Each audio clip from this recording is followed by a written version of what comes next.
नमस्कार दोस्तों, कैसे हैं आप सब लोग। मैं सुषमा चैतानी आप सब लोगों के सामने आज यात्रा व्रत एक पढ़ने जा रही हूँ, जिसे कि हरीश वासवानी जी ने लिखा है, जिसका का टाइटल है रेत के आकाश में धरती की खोज। रेत के आकाश में धरती की खोज।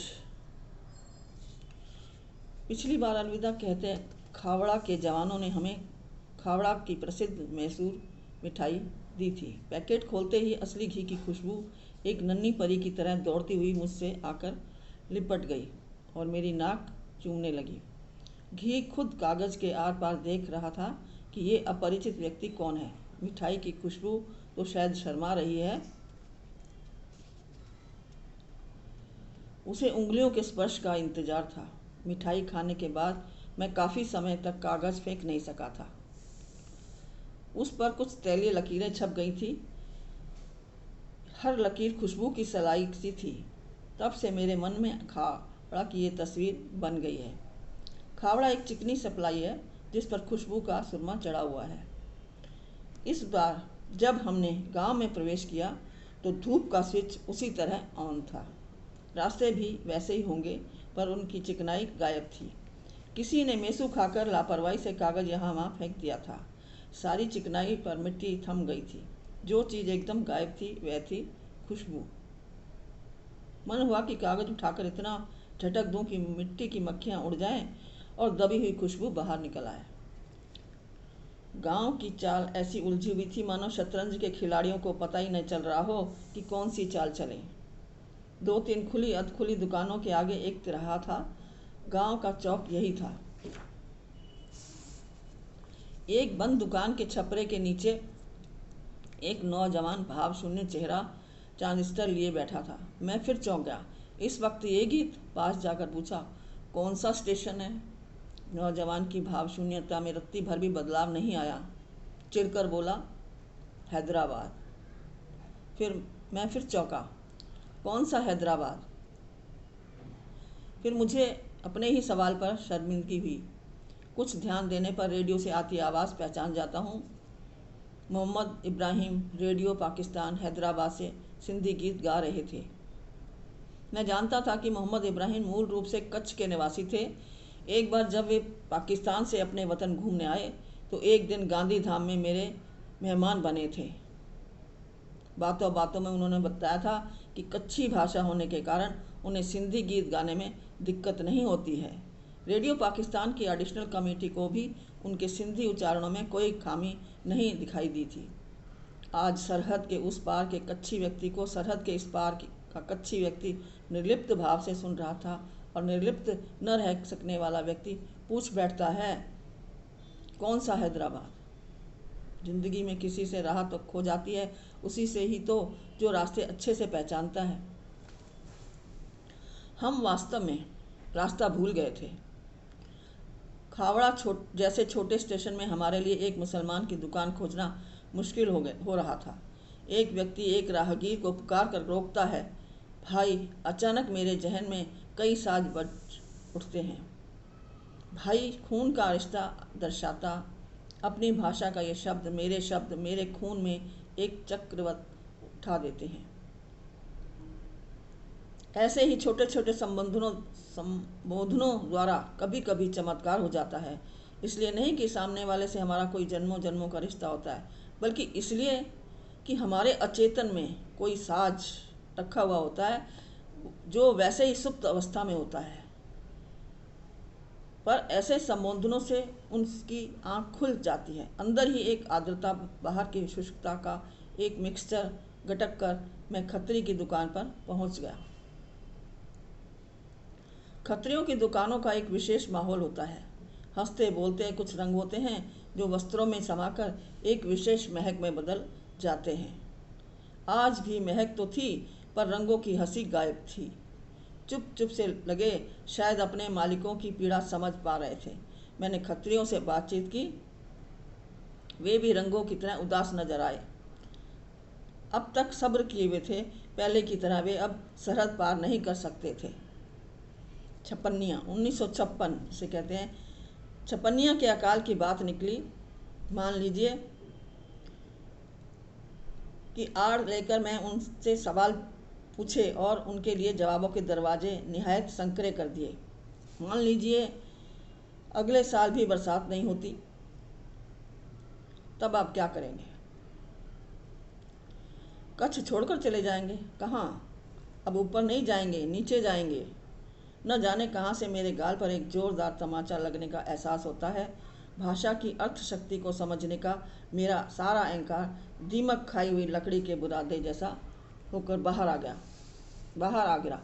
अरे सिंध अब तक तो इसके लिए सिर्फ ऊपर है और हिंद अब तक नीचे।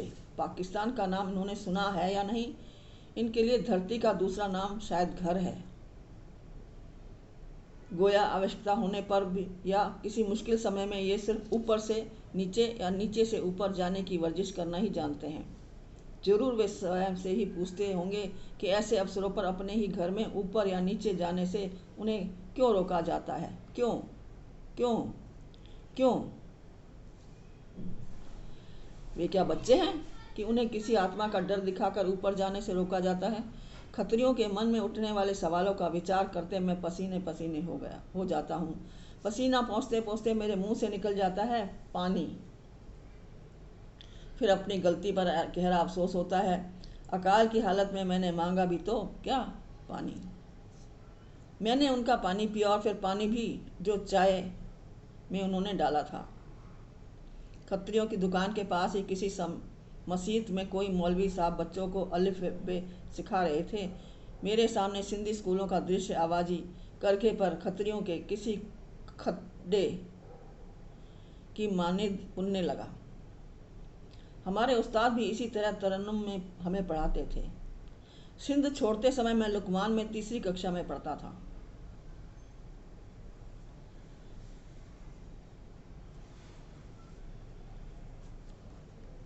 तीसरी कक्षा वाले सिंधी साइंस शिक्षक रहमदिल थे। आश्चर्य उन्हीं का चेहरा याद नहीं आ रहा। सलवार कमीज पहने हुए व्यक्ति धक तक ख्यालों में बिल्कुल है, पर याद धड़ से ऊपर उठती ही नहीं।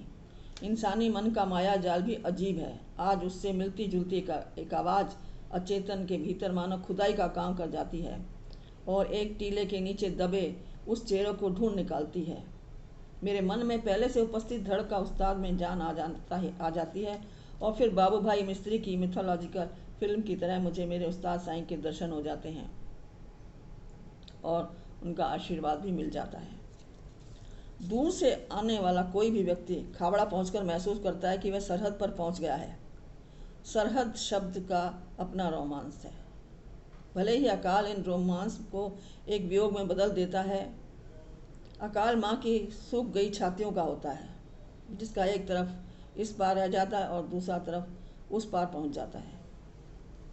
उस बच्चे की हालत कैसी होगी जिसे दूध पीने के लिए छाती का एक ही हिस्सा नसीब हो।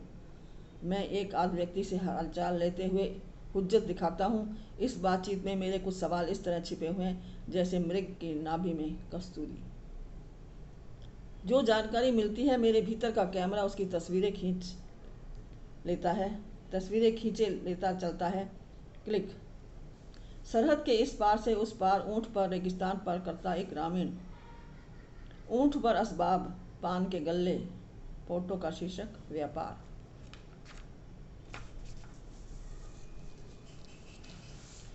क्लिक। जिंदगी जब कोई इतिहास थी। सरहद के उस पार से उस ऊंट का रेगिस्तान पार करता एक ग्रामीण।